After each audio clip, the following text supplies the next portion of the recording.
This is the AHRMM Updates podcast featuring Mike Schiller and hosted by Justin Poulin. Tune in every month as we highlight trends, strategies, and solutions from the field to advance the healthcare supply chain. And now, Mike and Justin. Welcome to the AHRMM Updates podcast with Mike Schiller. I'm your host, Justin Poulin from Power Supply, and we are into 2024. Mike and I are going to help you kick it all off today as we talk about reimagining AHRMM, and obviously a new year means new board members and lots of other updates today. Mike, thanks so much for coming on and welcome to the podcast and Happy New Year.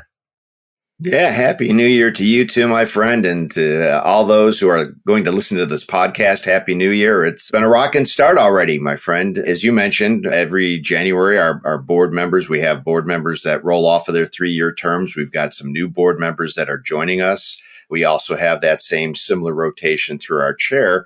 And this year, our board chair, our advisory board chair is Dennis Mullins. Amanda Chawla is our chair-elect. And Laura Kowalczyk is our immediate past chair. So really looking forward to working with the new board members, the returning board members, that continuity that they'll bring, and then our new chair and chair-elect. So it's going to be an exciting year. In addition to that, next week we'll have our Reimagining AHRMM Consulting Roadmap report that'll be due and presented to us. 360 Live Media went and received input from probably 50 or 60 supply chain leaders from across the healthcare field.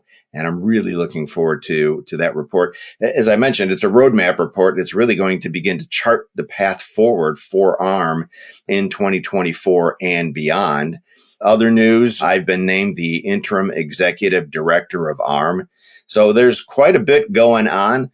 With this roadmap report, though, I think it's going to really refine our goal and what we want to achieve as an association, the Association for Supply Chain Professionals, where we are looking to equip and support healthcare supply chain professionals as they build and sustain agile and intelligent supply chain networks that support not only their organization, but their community and the broader healthcare field. And, we really want to be at the forefront of teaching and knowledge creation that prepares and equips healthcare supply chain professionals for a life of learning, a life of leadership and service. So it's going to be a new year, a lot of good things coming out.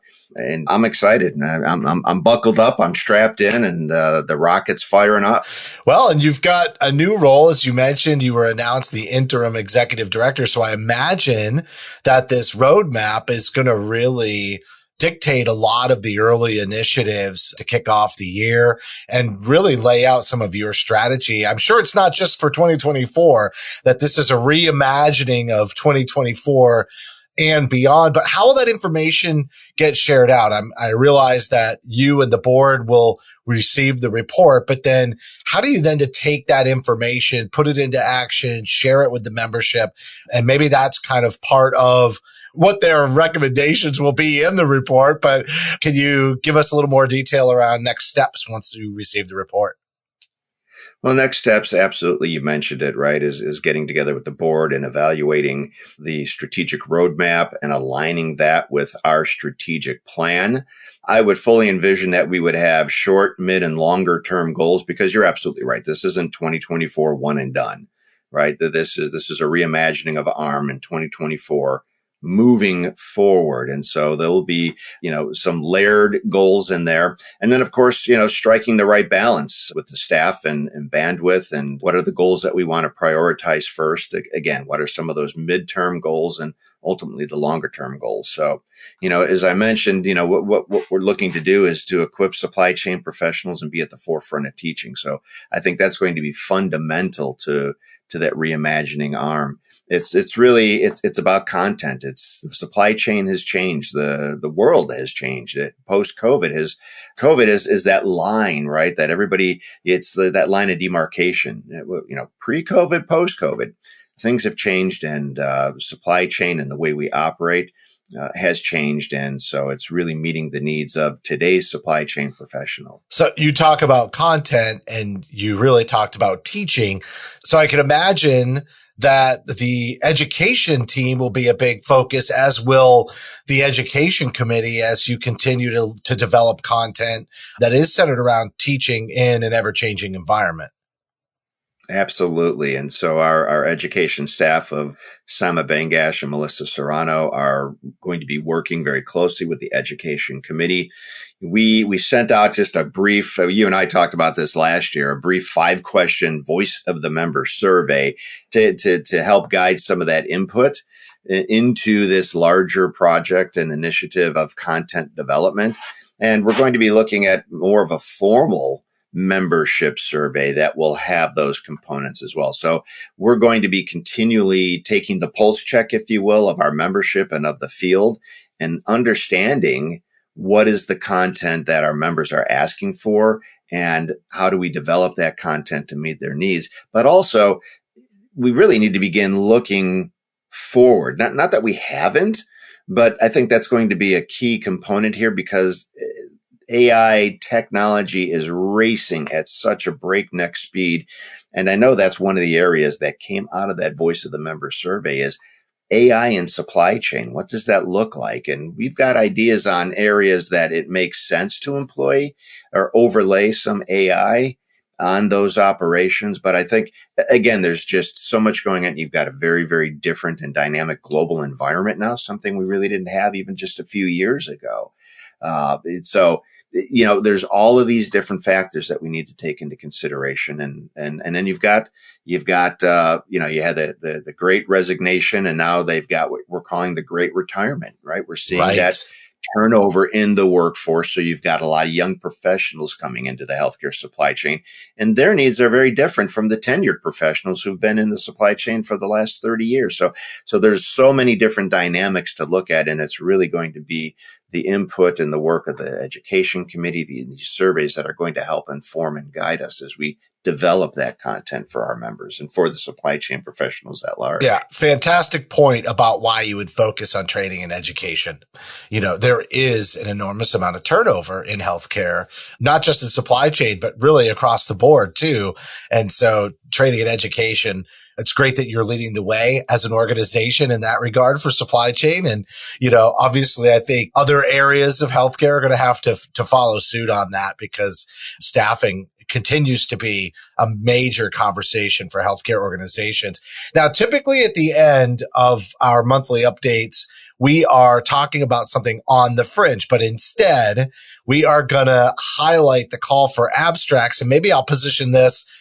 Those of you out there who are listening, maybe you have an on the fringe story that really needs to get out there that you consider a blind spot, or maybe you've had a success, or you've gathered some metrics around a project or process improvement that you'd like to share. And still very much on the training and education theme, we're talking about the annual AHRMM Conference and Expo, where this information would be presented to train and be educational. So, Mike, it looks like you've extended the deadline as well. Do you want to update everyone on that? Yeah, we're talking about education. We're talking about development. The conference is a centerpiece of that, right? Not only the content that we're developing as a team, but the content, the expertise that's coming from the field and being shared at the annual conference. So our call for abstracts is going on right now. And some people might be saying, well, why should I be presenting at the AHRMM conference? And the reason is the ability to impact the field. You're reaching new audiences. You're advancing the professional development of your peers and colleagues. It's a great opportunity to get involved with AHRMM. Our topics, we've got some higher level topical categories, but they are clinically integrated supply chain leadership development. There's a lot of interest in leadership development, again, especially with a number of young professionals coming in and mid-careerists in the supply chain.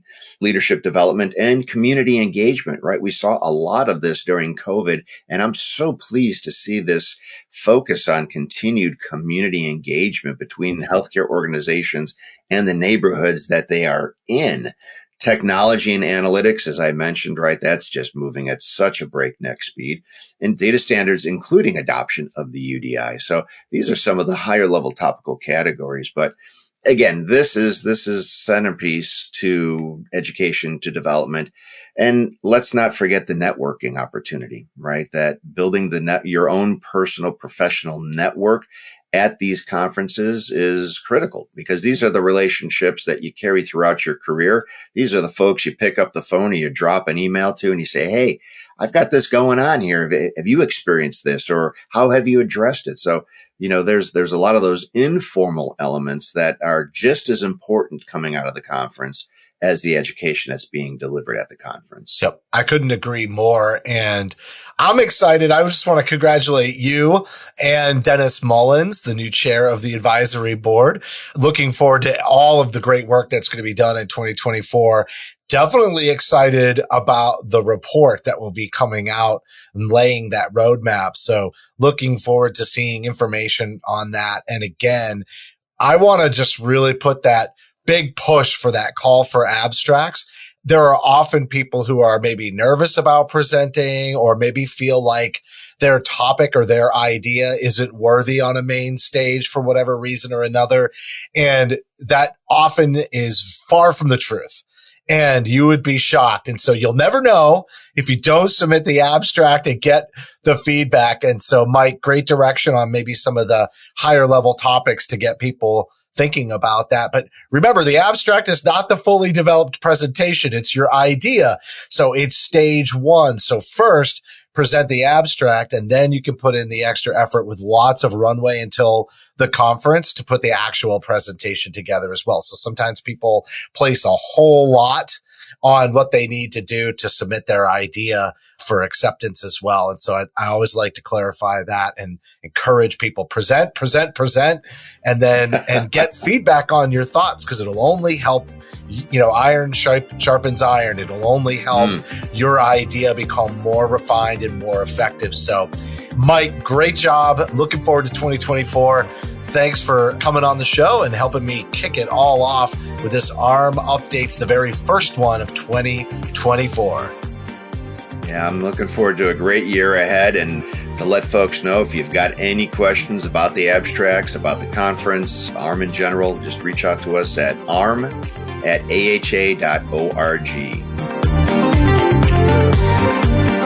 Thank you for listening to this episode of the AHRMM Updates podcast.